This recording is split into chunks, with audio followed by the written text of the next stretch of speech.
Hello, my loves. Welcome back to another reading video. It's been a little while since I've gotten to do any reading content with you, and I know that is something a lot of people enjoy, so I thought it would be nice to return to our big volume of Edgar Allan Poe for just a quick reading. I've selected a couple of short fables from some of his mid-early work. They are stories that I haven't read yet, so we will discover them together, but they looked like a couple of short, fun selections. So this should be a nice, short, and sweet reading video. It will be soft-spoken. This will be kind of the vibe throughout, so if this sounds good to you, I hope you will come get cozy, enjoy with me. Maybe get yourself a nice cup of tea, or get yourself tucked into bed, whatever you're ready for at this point in the day. But let us crack open this volume and get to reading. Alright, we are going to start with a story from September of 1835. This is Edgar Allan Poe's Shadow, a Fable. Yea, though I walk through the valley of the shadow, Psalm of David. I will show you this one. It comes with an illustration at the top of the page. You can see there a spooky, moody illustration.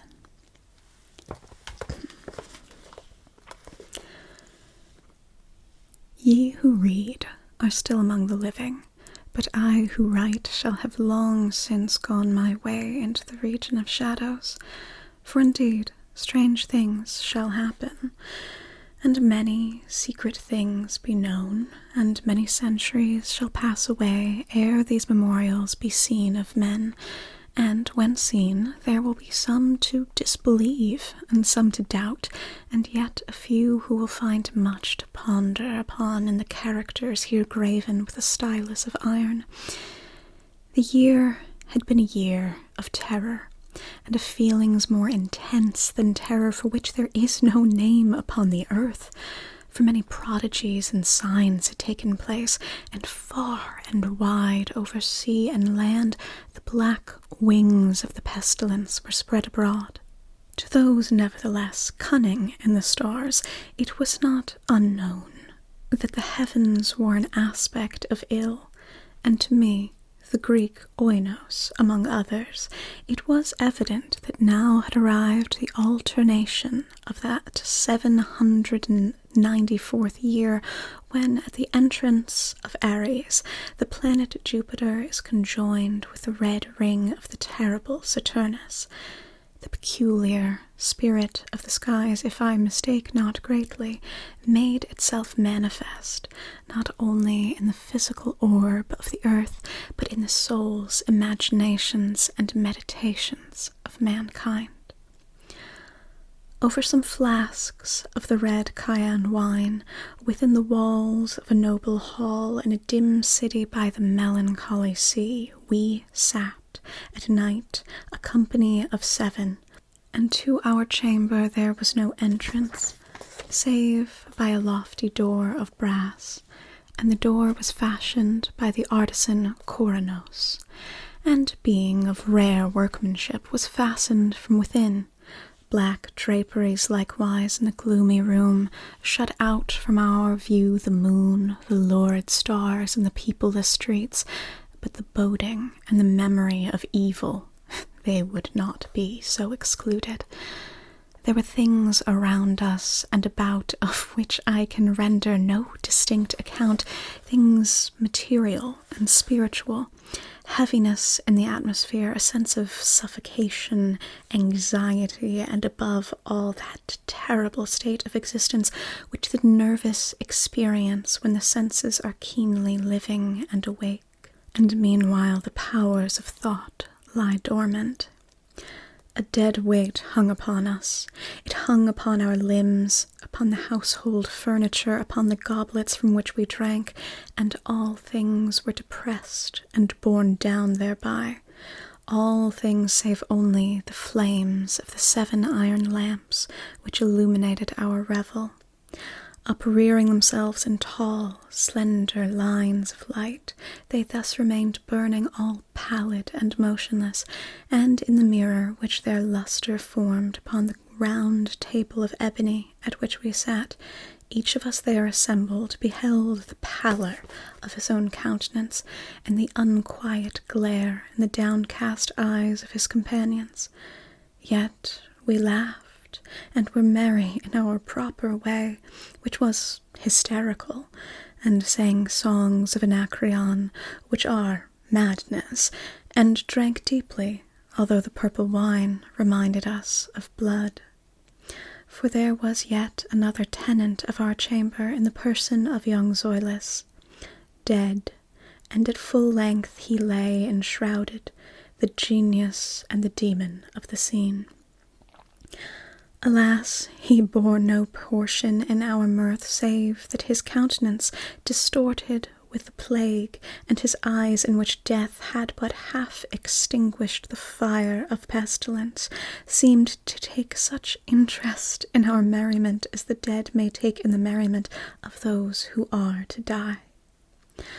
But although I, Oinos, felt the eyes of the departed were upon me, still I forced myself not to perceive the bitterness of their expression, and gazing down steadily into the depths of the ebony mirror, sang with a loud and sonorous voice the songs of the son of Teos.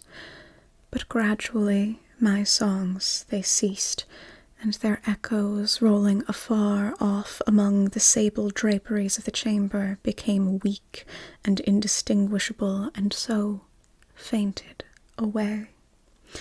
And lo, from among those sable draperies where the sounds of the song departed, there came forth a dark and undefined shadow, a shadow such as the moon, when low in heaven, might fashion from the figure of a man, but it was the shadow neither of man, nor of God, nor of any familiar thing, and quivering a while among the draperies of the room, it at length rested in full view upon the surface of the door of brass.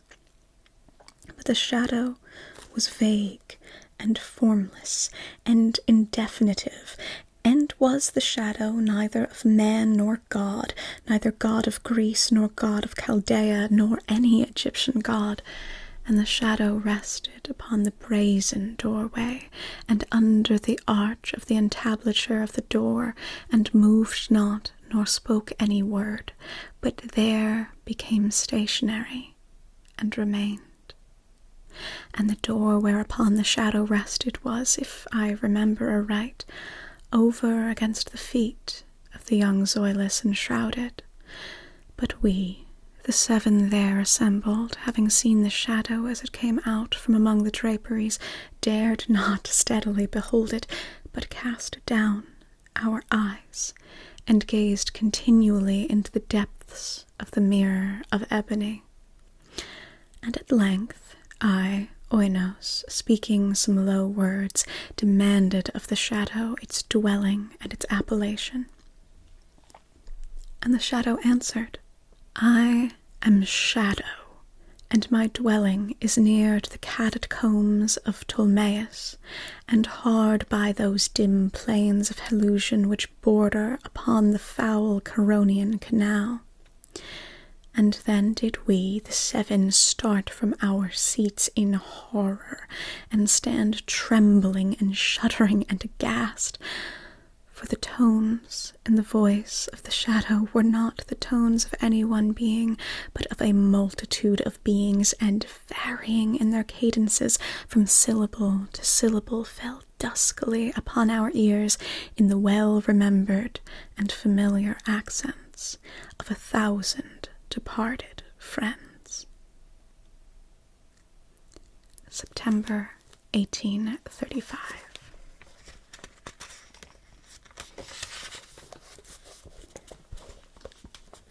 Our next story is Siope, Silence, a Fable, in the manner of the psychological autobiographists. This one also has a picture at the start. There we go. can see a little spooky figure standing on a rock above what looks like a lake of lily pads. Ours is a world of words. Quiet we call silence, which is the merest word of all. Alaraf. Listen to me, said the demon, as he placed his hand upon my head. There is a spot upon this accursed earth which thou hast never yet beheld, and if by any chance thou hast beheld it, it must have been in one of those vigorous dreams which come like the simoom upon the brain of the sleeper who hath lain down to sleep among the forbidden sunbeams, among the sunbeams, I say, which slide from off the solemn columns of the melancholy temples in the wilderness.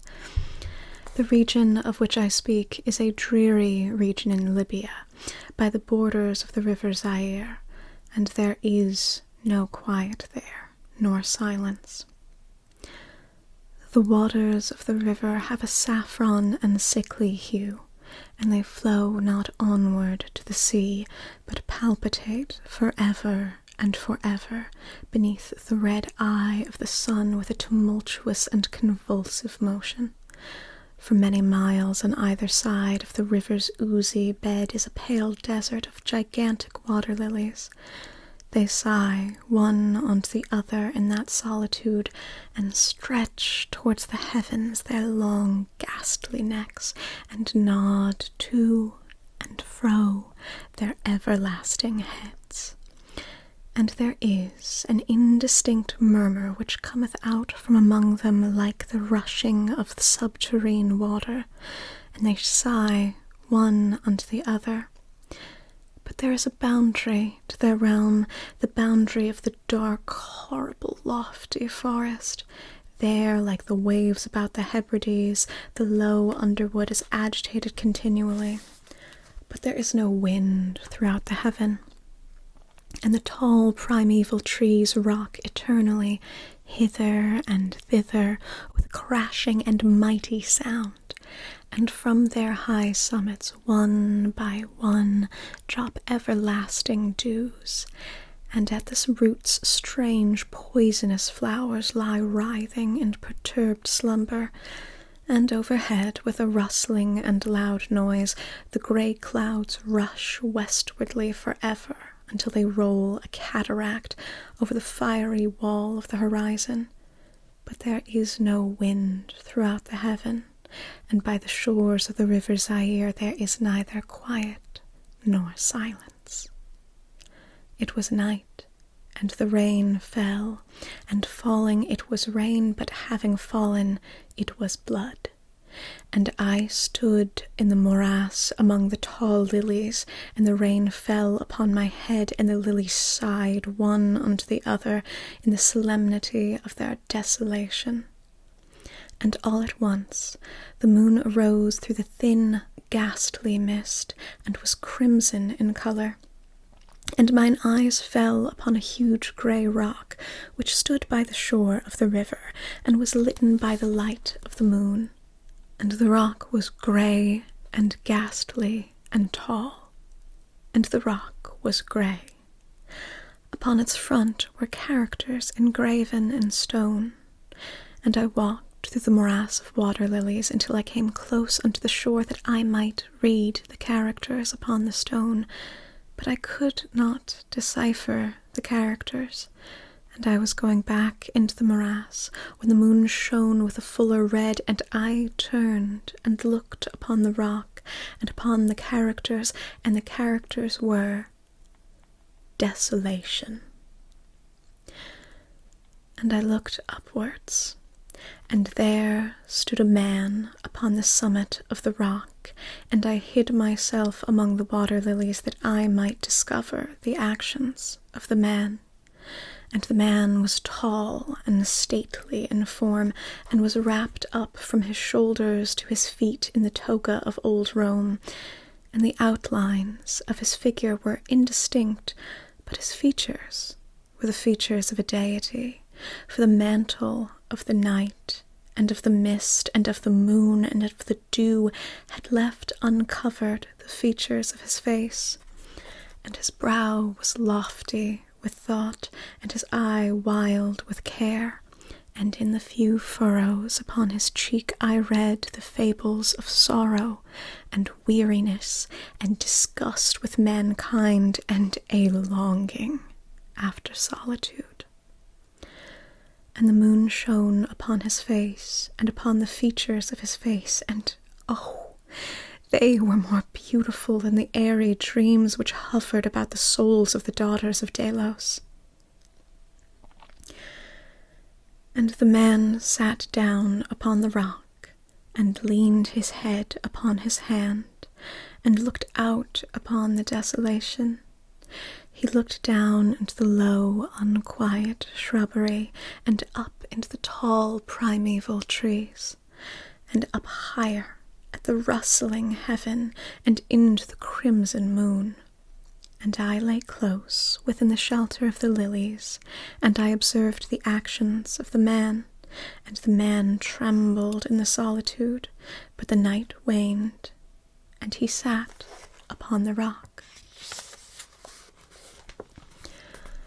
And the man turned his attention from the heaven and looked out upon the dreary river Zaire, and upon the yellow, ghastly waters, and upon the pale legions of the water lilies. And the man listened to the sighs of the water lilies, and of the murmur that came up from among them. And I lay close within my covert, and I observed the actions of the man. The man trembled in the solitude, but the night waned, and he sat upon the rock. Then I went down into the recesses of the morass, and waded far in among the wilderness of the lilies, and called upon the hippopotami which dwelt among the fens and in the recesses of the morass. And the hippopotami heard my call, and came with the behemoth unto the foot of the rock, and roared loudly and fearfully beneath the man, and the man trembled in the solitude, but the night waned, and he sat upon the rock. Then I cursed the elements, and a frightful tempest gathered in the heaven where before there had been no wind. And the heaven became livid with the violence of the tempest, and the rain beat upon the head of the man, and the floods of the river came down, and the river was tormented into foam, and the water lilies shrieked within their beds, and the trees crumbled before the wind, and the lightning flashed, and the thunder fell, and the rock rocked to its foundation. And I lay close within my covert, and I observed the actions of the man. And the man trembled within the solitude, but the night waned, and he sat upon the rock. Then I grew angry, and cursed with a silent curse the river, and the lilies, and the wind, and the forest, and the heaven, and the thunder, and the sighs of the water lilies. And they became accursed, and were still. And the moon ceased to totter in its pathway up the heaven, and the thunder died away, and the lightning did not flash, and the clouds hung motionless, and the waters sunk to their level and remained. And the trees ceased to rock, and the water lilies sighed no more. And the murmur was heard no longer from among them, nor any shadow of sound throughout the vast, illimitable desert. And I looked upon the characters of the rock, and they were changed. And the characters were silence. And mine eyes fell upon the countenance of the man, and his countenance was wan with terror. And he raised his head from his hand, and stood forth upon the rock, and listened. But there was no voice throughout the vast, illimitable desert, and the characters upon the rock were silent once, and the man shuddered and turned his face away and fled afar off, and I beheld him no more. Now there are fine tales in the volumes of the Magi, in the iron-bound, melancholy volumes of the Magi. Therein, I say, are glorious histories of the heaven and of the earth and of the mighty sea, and of the genii that overruled the sea and the earth and the lofty heaven. There was much lore, too, in the sayings which were said by the Sibyls, and holy, holy things were heard of old by the dim leaves that trembled around Dodona. But, as Allah liveth, that fable which the demon told me as he sat by my side in the shadow of the tomb at Baalbec, I hold to be the most wonderful of all. And as the demon made an end of his story, he fell back within the cavity of the tomb and laughed. And I tried, but could not laugh with the demon, and he cursed me because I could not laugh. And the lynx which dwelleth in the cavern by the tomb came out from his lair, and lying down at the feet of the demon, looked at him steadily in the face.